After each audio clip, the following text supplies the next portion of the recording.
Explicación del mundo espiritual de luz. Explicación 28. Israel no tendrá que hablarle de misterios a la humanidad.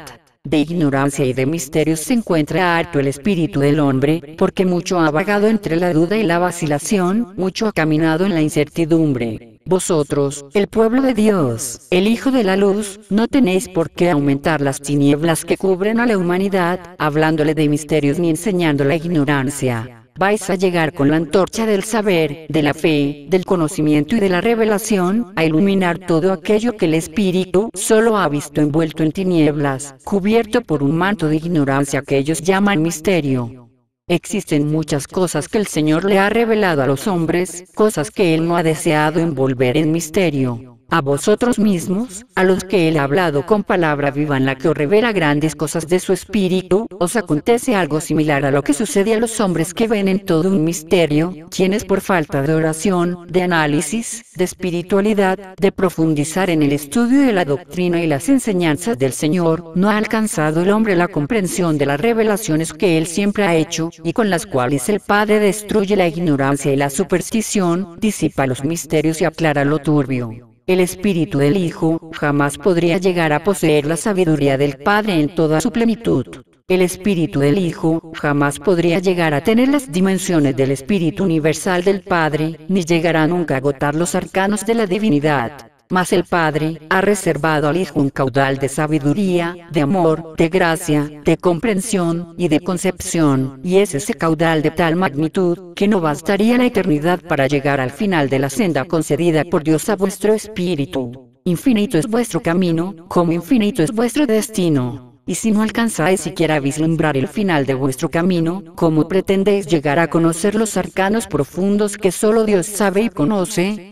Sentid en vuestro espíritu el estímulo del gozo inefable de que nunca llegaréis aún hasta aquí, de que eternamente estaréis conociendo, por revelación y por voluntad divina, cosas nuevas, cosas bellas que os asombrarán, cosas que siempre serán en beneficio de vuestro espíritu. Todo esto conoceréis, en virtud al amor del Padre y a vuestros méritos propios. No habréis de llegar ante la humanidad diciendo que la venida del Padre en este tiempo es un misterio, sin poder explicar por qué ha venido, sin saber quiénes sois vosotros, sin saber por qué sois Israel, sin conocer el sentido de la marca, sin comprender el misterio de la Trinidad, de los 7 sellos y la promesa de su venida. Antes de dar de comer el fruto a los demás, ya lo habréis probado vosotros, y ese fruto es esta enseñanza, esta palabra divina. No por ello os convirtáis en los teólogos, sed siempre de espíritu sencillo. Los teólogos no han arribado nunca a las máximas verdades, han sido los espíritus simples los que han recibido por revelación. Oíd y aprended, sed buenos discípulos del Padre. Interrogad al arcano con respeto, con temor, con amor y recibid del Espíritu Santo lo que sea su voluntad.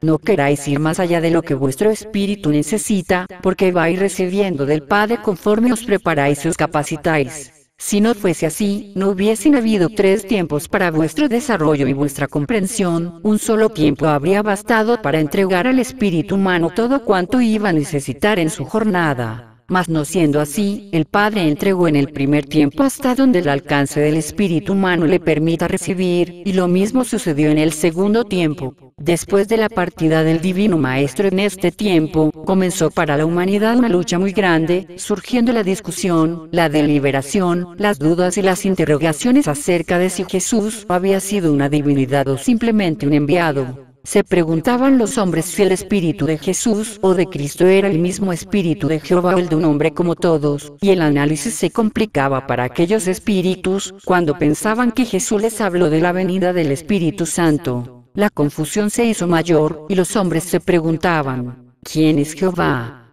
¿Quién fue Jesús? ¿Quién es el Espíritu Santo del que Él nos habló? ¿Qué relación existe entre una persona y otra? ¿Son 3 dioses o 3 personas? ¿O acaso todas forman un solo Dios? Y en cada una de las ramas que brotaron del cristianismo surgieron estas discusiones, y al no llegar el esclarecimiento de estas cosas, les llamaron misterio, y cuando la humanidad hambrienta de explicaciones les interrogaba, callaban las preguntas de los hombres diciéndoles, esto es un misterio.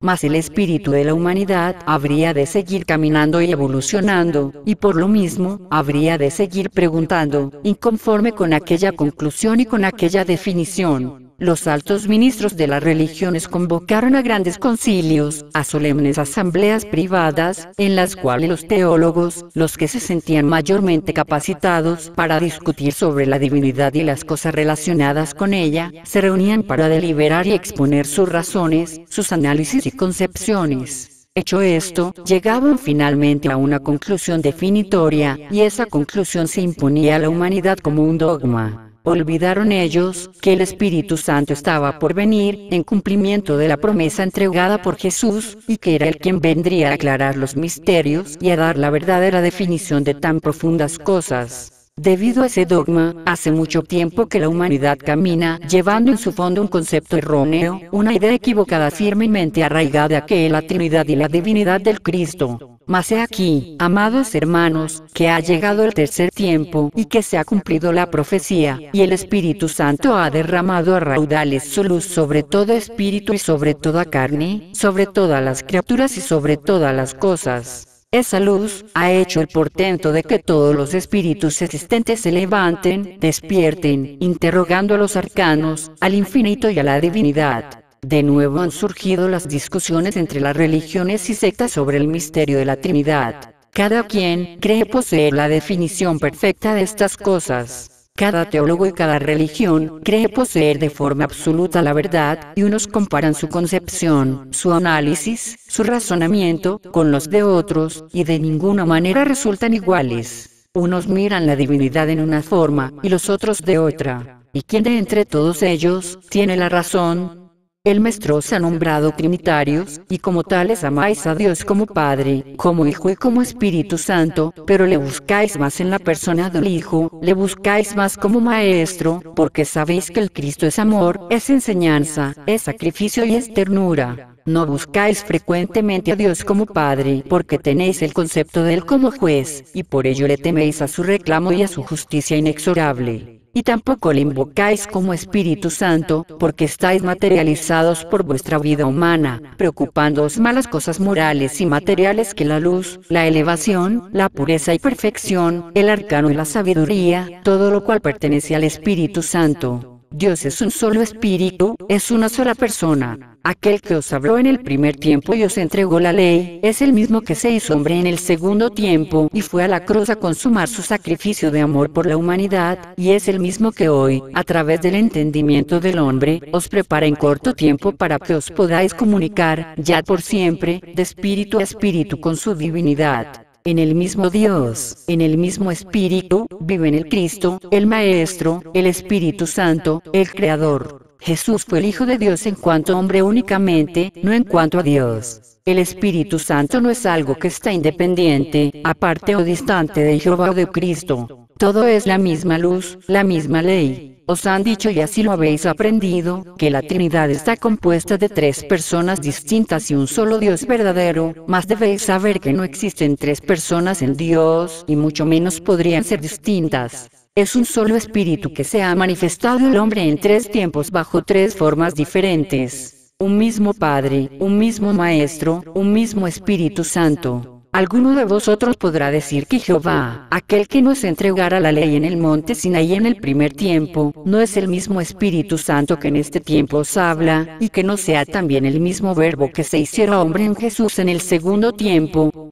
Este es el tiempo en que habríais de conocer verdaderamente a vuestro Padre, a vuestro Dios, el tiempo en que habríais de saber cuál es la verdadera Trinidad de Él y por qué sois trinitarios. Os voy a recordar una parábola que, ha mucho tiempo os diera el Maestro, y brevemente la voy a recapitular para vosotros. Había una vez un padre de familia, y aquel hombre tenía un hijo, un tierno infante, y el padre al contemplarle tan pequeño, le rodeaba de mimos, de ternuras y cuidados. Jugueteaba con él, y no le importaba a ese amoroso padre descender hasta la pequeñez de su vástago, para fortalecerle en sus primeros pasos. Transcurrió el tiempo, y el tierno infante se tornó en un hombre joven, y el padre, como es natural, tuvo que cambiar su proceder para con él. Los tiernos mimos dieron paso a las palabras de enseñanza, de amor y de preparación, y cuando el hijo cometía algún error, ya el padre no podía tener con él las complacencias que había tenido para el niño, y cuando le corregía con celo y energía, el hijo se sorprendía por momentos, y en la soledad de su alcoba, en el silencio de la noche, llegaba a pensar si aquel padre que de tal manera le enseñaba, había sido el mismo que le mimó en su niñez, y había instantes en que le parecía que su padre ya no era el mismo. La vida continuó, y el joven se convirtió en un hombre maduro, y entonces el padre le reveló los grandes misterios de la vida. En la niñez le había mimado y complacido, en la juventud le había preparado y guiado, y ya en la edad madura, depositaba en él un caudal de experiencias, hablándole de padre a hijo. El hijo, ya en su edad madura, se asombraba de la sabiduría de su padre, se azoraba al encontrar en el corazón y la mente de su padre tantas cosas, y se preguntaba cómo había guardado tanto tiempo todo aquello que ahora le enseñaba. ¿Quién le hubiera dicho en su niñez y en su juventud, que su padre atesoraba tan grandes caudales de sabiduría y experiencia?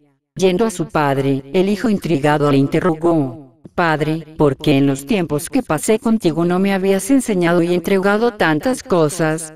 Y el padre, sonriendo con ternura, le respondió: porque tu edad no te había capacitado para entenderme. Yo os pregunto en estos momentos, mis hermanos, ¿el padre de la parábola era una sola persona o fueron tres? ¿Acaso fueron tres padres? No, mis hermanos, creo que estaréis de acuerdo conmigo de que fue un solo corazón, un solo amor, un solo padre, mas en las tres edades de aquel hijo, tuvo que ir depositando su sabiduría, su enseñanza y ejemplos según la capacidad de aquel hijo para entenderle. Vosotros, Israel, sois el hijo de la parábola y ese Padre amoroso es vuestro Señor, y las tres edades del hijo son los tres tiempos en que ha venido el Padre a su hijo escogido. En el primer tiempo, Israel estaba en su infancia espiritual y el Padre se derramaba en complacencias, materializándose para ser creído y seguido firmemente por aquellos espíritus. Fue menester que grabara el Padre su ley en la roca, que hiciera grandes prodigios, para que aquellos espíritus despertaran y comprendieran. Tuvo el Señor que abrir las aguas del mar para que su pueblo pasara, tuvo que hacer brotar agua de la roca en el desierto, tuvo que hacer llover el maná de los cielos para que el pueblo comiese pan donde no había ni pizca de alimento, tuvo que detener la luz del día para que Israel triunfara en una batalla. Y así, el Padre se materializó ante la pequeñez espiritual de su pueblo. Israel se encontraba en su infancia espiritual. Después, al llegar el segundo tiempo, Dios se hizo hombre, humanizando su verbo, mas Jesús ya no tuvo que repetir los milagros del primer tiempo, porque el pueblo se encontraba en su juventud espiritual, y al estar más capacitado en espíritu hacia las cosas espirituales, el Padre habría de darle una enseñanza superior. El Espíritu del Padre se humanizó para dar el ejemplo viviente de lo que debía ser la vida espiritual del hombre sobre este planeta, para poder tocar las fibras más sensibles del hombre, y ser obedecido no solo por el temor y el miedo a la justicia divina, sino que su Espíritu de Padre fuese amado con el amor con que él mismo amaba a sus criaturas. El Espíritu Divino entregaba así la lección perfecta, desde el nacimiento hasta la muerte aparente de Jesús, a través de su vida, sus palabras y de su ejemplo, un ejemplo palpable como nunca antes lo tuvo el hombre, y como nunca después lo tendrá. El mismo Dios hecho hombre, en un rasgo de amor divino. La obra que él llevó a cabo, aun siendo una lección y un ejemplo para que los imitase la humanidad de todos los tiempos, fue inigualable para ese pueblo, porque el nacimiento, las obras poderosas, la palabra, la muerte de Jesús son inigualables. Pueden imitarse pero nunca igualarse. La obra de Jesús es una obra sobrehumana, es obra divina, está más allá del alcance del hombre, porque Jesús no fue simplemente un enviado, un profeta o un iluminado, fue el Verbo divino encarnado. Aquella envoltura, aquella carne, fue simplemente un instrumento empleado por el mismo Dios, para tener unas humildes plantas para pisar el mundo, unas benditas manos para acariciar y sanar, una sabia boca para hablar incansablemente de amor y vida eterna a los hombres, y unos ojos humanos para contemplar con amor y perdón infinitos a la humanidad. Un instrumento nada más, pero vibrando sobre esa materia preparada en forma perfectísima, desde el más allá, el único Dios, la única persona divina, la única potencia universal. los apóstoles que él dejará en ese tiempo, sus escogidos de entonces para que continuaran aquella obra tan sublime, en los cuales depositó su esencia, su sabiduría y su amor, y que supieron regar la semilla que Jesús sembró, honrando con su vida y con su muerte el ejemplo de su Maestro. Ellos no solo pueden ser imitados, sino ser igualados por vosotros. Siendo espíritus elevados, no residía en ello la divinidad, eran espíritus encarnados que vinieron entre la humanidad a cumplir una alta misión, que era demostrar al mundo que la doctrina de Jesús el Cristo podía ser imitada, aunque nunca igualada. Hoy estáis en el tercer tiempo, el tiempo del Espíritu Santo, y muchos creéis que mientras el Espíritu Santo habla, el Padre y el Hijo callan, y es esto un grave error, porque donde Jehová se comunican también el Verbo y el Espíritu Santo. Donde se comunica el Verbo, se comunican Jehová y el Espíritu Santo, y donde se comunica el Espíritu Santo, se comunican Jehová y el Verbo. No son tres personas, os repito, es un solo Espíritu Divino y así en este tiempo nos habla el Espíritu Santo, os habla el Padre y os habla el Maestro, el Verbo. Hoy estáis en la edad espiritualmente madura, edad en la que el Padre os viene a revelar los grandes misterios, aquellos que en los tiempos pasados no alcanzasteis a entender, debido a que vuestra evolución no lo permitía. Ahora, virtud a las pruebas y tiempos de lucha, ya estáis capacitados para comprender al Padre, sois ya los espíritus en plena comprensión y concepción espirituales, y es este el tiempo del Espíritu Santo, en el que el Padre no viene a materializarse como en el primer tiempo, ni a humanizarse como en el segundo. Ya no viene Dios a repetir los prodigios y señales del primer tiempo, ni los milagros del segundo, porque ya no los necesitáis. Viene Él como Espíritu Santo, buscando el celo y la comunicación directa de vuestro espíritu con el suyo, sin símbolos ni tradiciones, sino la comunicación pura, simple y sencilla de espíritu a espíritu. Vendrá nuevamente la confusión a los hombres, mas en esa confusión vosotros no tomaréis parte. Vendrán la lucha de ideas, las discusiones entre diversas doctrinas y teorías de los hombres, pero sobre vosotros estará brillando la luz del Espíritu Santo que ha sido siempre, que es Jehová y Cristo, el Dios único que ha sido y será en todos los tiempos. Estará presente Él en vosotros, inspirándoos, hablando por vuestro conducto, disipando las tinieblas de los hombres, destruyendo las deliberaciones y discusiones, esclareciendo a los grandes teólogos de una manera llana y sencilla, la verdad de la Trinidad de Dios. Para ello, sed sencillos, no caigáis jamás en la falta de respeto hacia la divinidad, abrid vuestro espíritu con la sencillez con que se abren las corolas de las flores al rocío matutino, para que recibáis en él el rocío divino que es la luz y la inspiración del Espíritu Santo. No tendréis que quemar vuestras pestañas en los grandes libros, ni calentar vuestras cabezas con ideas humanas. No deberéis entrar en conciliábulos ni en discusiones. La verdad de vuestra vida limpia, el cumplimiento de las leyes tanto divinas como humanas, vuestra oración y la comunicación de espíritu a espíritu con la divinidad, serán más que suficientes para que gocéis siempre de la gracia divina de recibir la inspiración del Espíritu Santo. De un espíritu a otro entre todos los que pueblan el universo, existen hilos fluídicos que no pueden romperse jamás, que nada puede destruir, ni las distancias de un pueblo de la tierra a otro, ni la distancia entre el mundo material y el valle espiritual, ni la guerra, ni el odio. Nada, hermanos, puede destruirnos. La muerte no existe y las distancias las acorta el espíritu, todos nos encontramos unidos, todos necesitamos de los demás, nadie puede labrarse un lugar por sí solo, y la morada final en el Padre, tenemos que labrárnosla ayudando y siendo ayudados por los demás, amando y siendo amado por los demás, amándonos todos en el amor del Padre. La meta final es el que, cuando todos los espíritus en perfecta armonía, se amen entre sí en el amor del Padre. Ese final, al que llegaremos por la bondad infinita del Padre, y por nuestros esfuerzos y nuestro amor, es la perfección. Llegará el instante en que todo pecado, toda tiniebla y todo mal quede destruido, y todos los espíritus, entonando el mismo himno, reconociéndonos con el mismo amor, con la misma luz, sentiremos en lo más profundo de nuestro ser la presencia perfecta de nuestro Padre, y podamos contemplar y vivir la verdadera vida eterna, que Él preparó y deparó en la eternidad para sus criaturas espirituales. Esta hora tremenda es decisiva para la humanidad. Hay conmoción universal, porque todos los mundos, todas las moradas habitadas por las criaturas del Padre se encuentran a prueba, enfrascados en la lucha universal para alcanzar, a través de los méritos propios, un plano más elevado en la escala de perfección. Después de 1950, no seréis vosotros los que le habléis de misterios a los hombres, porque lo que envuelto entre sombras se halle para vosotros, esclarecido será y la luz del Espíritu Santo estará sobre todo Israel. El conocimiento de lo que vais a hablar estará en vosotros. Serán los humildes maestros del espiritualismo, serán los que no pregonarán en los caminos, los que no harán alarde, los que no llevarán vestiduras que les distinga de los demás, los que no vestirán hábitos, ni habitarán en catacumbas, para ser ocultados, sino que serán los fuertes, los libres, los sencillos. En una palabra, los verdaderos discípulos del Espíritu Santo. La paz del Padre sea con vosotros.